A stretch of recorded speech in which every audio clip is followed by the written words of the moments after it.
So, as expected, the BBC Panorama interview with Nigel Farage, hosted by Nick Robinson, was an attempted hit job, and it failed, it backfired.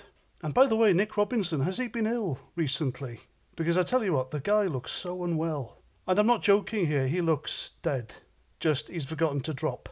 So anyway, this was a half-hour programme, and the guy completely misconstrued everything that Nigel Farage has said.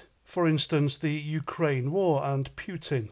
Even now, the mainstream media, literally minutes after this interview, are doing exactly the same thing. They are misrepresenting what Farage said. Nick Robinson told Farage that he said that he admired Putin without providing the context. Of course, the real context being Nigel Farage doesn't like the man personally, but he agrees that he's a good political operator. You don't have to like someone to admit that they're good at something. And then Nick Robinson claimed that Farage blames the West entirely for the Ukraine war when it's not true at all. Nigel Farage said that he blamed the European Union and NATO's expansion, which provoked Putin into doing what he did. And really, Nigel wasn't allowed to finish his answer, because as soon as Nigel was saying the right things, Nick Robinson kept moving on to another subject and changing the narrative. And to be honest with you, the questions that Nick Robinson was asking weren't something you'd expect from a seasoned journalist. I think they were quite childish in nature.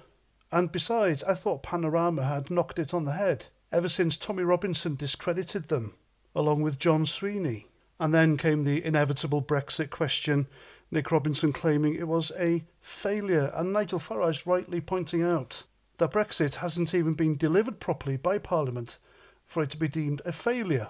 I just knew it was going to go this way as soon as Nick Robinson and the BBC advertised that they were doing this with Nigel Farage. It was going to be a hit job, and Nigel Farage was going to wipe the floor with them, in which he did. And there we go.